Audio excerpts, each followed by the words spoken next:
ஸ்ரீராமர் வனவாசம் முடிந்து அயோத்திக்கு திரும்பினார். அவரது பட்டாபிஷேகத்திற்கு வசிஷ்டர் முதலியவர்கள் விமர்சையாக ஏற்பாடு செய்தனர். அதை ஒட்டிய நிகழ்ச்சிகள் சில நாட்களுக்கு தொடர்ந்து நடந்தன.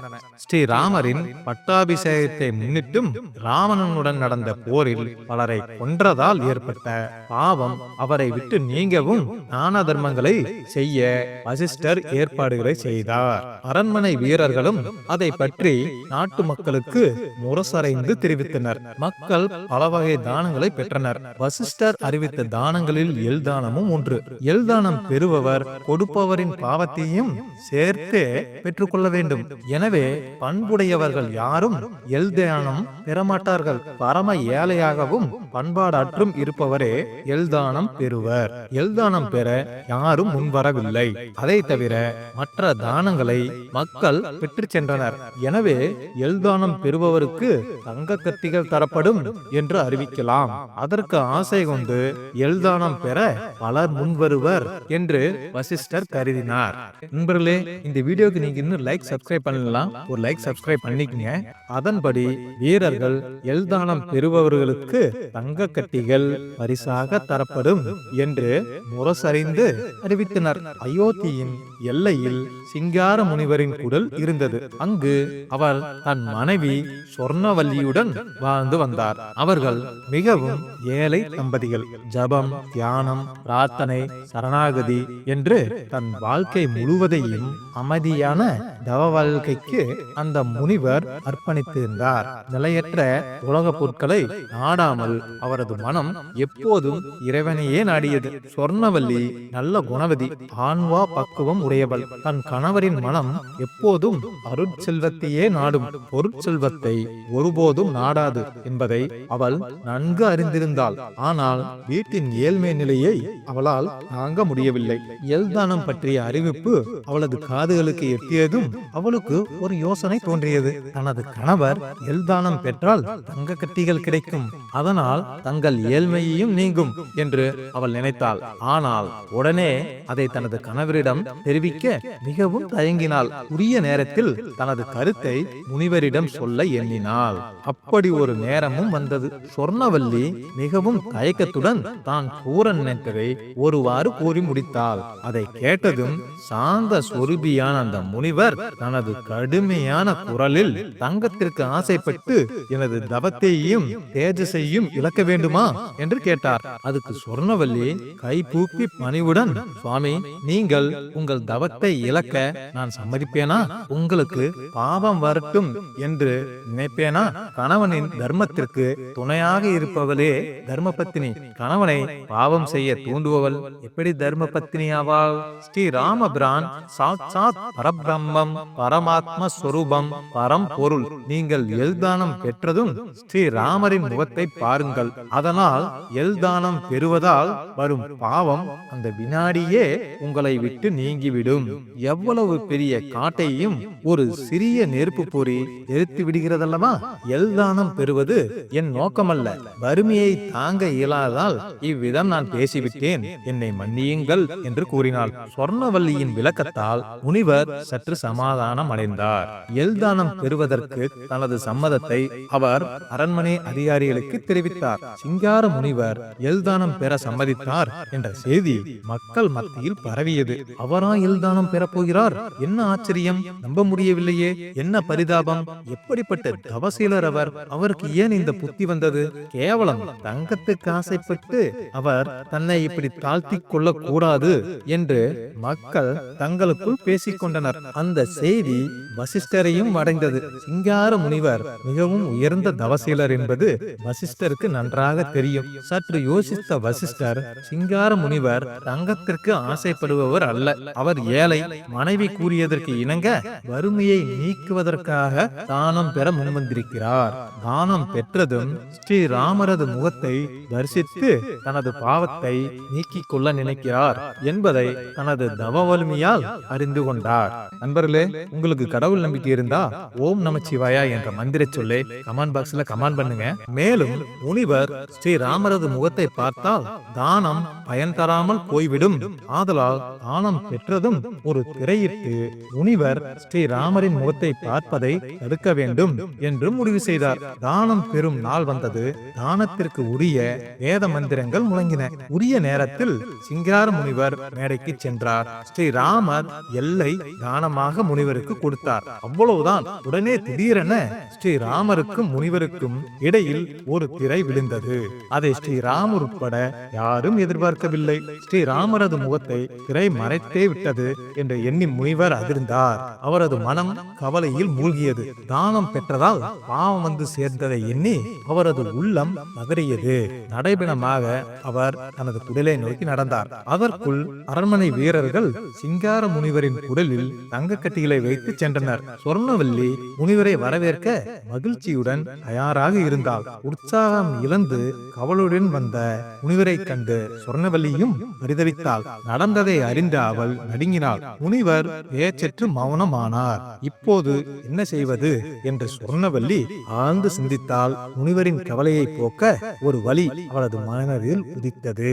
அவள் முனிவரிடம், சுவாமி, நடந்தது நடந்துவிட்டது.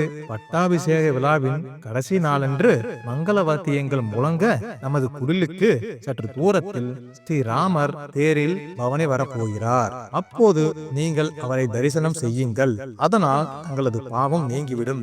தவ வலிமையையும் தேஜஸையும் மீண்டும் பெறுவீர்கள் என்று கூறினார். சொர்ணவல்லி கூறிய யோசனை அவருக்கு சரியாக பட்டது.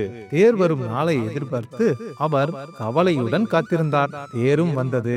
முனிவர் ஓடோடி சென்று பக்தியுடன் கண்ணீர் வலிய ராமா ராமா என்று அழைத்தபடி ஸ்ரீராமரை கண்குளிர தரிசித்து சாஷ்டாங்கமாக விழுந்து வணங்கினார். முனிவரின் கைகளை ஸ்ரீராமரின் காக்கும் கரங்கள் அன்புடன் பற்றின. ஸ்ரீராமர் முனிவரிடம் எல்தானம் பெற்றதால் நீங்கள் சிறிது காலம் துன்பப்பட நேர்ந்தது. இப்போது அந்த துன்பம் முழுமையாக நீங்கிவிட்டது. இனி உங்களது தவ வாழ்க்கை என்றும் வளமாக இருக்கும் என்று கூறி ஆசீர்வதித்தார். அந்த கணமே முனிவர் தான் இழந்த தவத்தையும் தேஜஸையும் மீண்டும் பெற்று தன் குடிலுக்கு திரும்பினார். தங்க கட்டிகளை அவர் ஏறெடுத்தும் பார்க்கவில்லை. சிங்கார முனிவர் தங்கத்தை வேண்டி எல்தானம் பெற்றாரே, தங்கத்தை அவர் அனுபவித்தாரா? நாரதர் ஒரு சமயம் பகவான் ஸ்ரீ கிருஷ்ணரை தரிசிக்க சென்றார். தன்னை வணங்கிய அவரை ஸ்ரீ கிருஷ்ணர் ஆசீர்வதித்தார். இருவரும் உரையாடியபடி உலாவச் சென்றார்கள். அப்போது நாரதர், கிருஷ்ணா, உனது மாயை மிகவும் வலிமை வாய்ந்தது என்று கூறுகிறார்கள். அது உண்மைதானா? தேவரிஷி என்று எல்லோரும் என்னை அழைக்கின்றனர். பிரம்ம ஞானியாகிய என்னை உனது மாயை என்ன செய்யும்? மாயை என்னையும் பாதிக்குமா என்று கேட்டார். அதற்கு ஸ்ரீ கிருஷ்ணர் நேரடியாக பதில் சொல்லவில்லை. சற்று தூரத்தில் இருந்த ஒரு குளத்தை சுட்டிக்காட்டி, நாரதரே, அந்த குளத்தில் மூழ்கி எழுந்து வாருங்கள் என்று கூறினார். அதை கேட்ட நாரதர் தனது மகதி என்னும் வீணையை கரையில் வைத்தார். பின்னர் குளத்தில் மூழ்கி எழுந்தார். எழுந்தவுடன் அவர் ஒரு அழகிய இளம்பெண்ணாக மாறியிருந்தார். தன்னை பற்றிய பழைய நினைவுகள் எதுவும் அவருக்கு சிறிதும் இல்லை. கரையில் அவரது வீணையும் இல்லை, ஸ்ரீ கிருஷ்ணரும் இல்லை. குளத்தில் நீராடி எழுந்த அந்த நாரத பெண் குளத்தின் படிகளில் ஏறி மேலே வந்தாள். அப்போது அங்கு அந்த நாட்டின் அரசன் குதிரை மீது வந்து கொண்டிருந்தான். அவன் இளைஞன், அழகானவன். நாரத பெண்ணை பார்த்த அவன் அவளை திருமணம் புரிய விரும்பினான். எனவே அவன் நாரத பெண்ணிடம், நான் இந்த நாட்டின் அரசன், உன்னை திருமணம் செய்ய விரும்புகிறேன், உனக்கு சம்மதமா என்று கேட்டான். அவளும் மௌனமாக தலையசைத்து சம்மதம் தெரிவித்தாள். எனவே அவளை அரசன் தனது அரண்மனைக்கு அழைத்துச் சென்றான். அரண்மனையில் அரசனுக்கும் நாரத பெண்ணிற்கும் திருமணம் விமர்சையாக நடந்தது. இருவரும் மகிழ்ச்சியுடன் வாழ்ந்தனர். சில ஆண்டுகளில் அவர்களுக்கு 2 குழந்தைகள் பிறந்தன.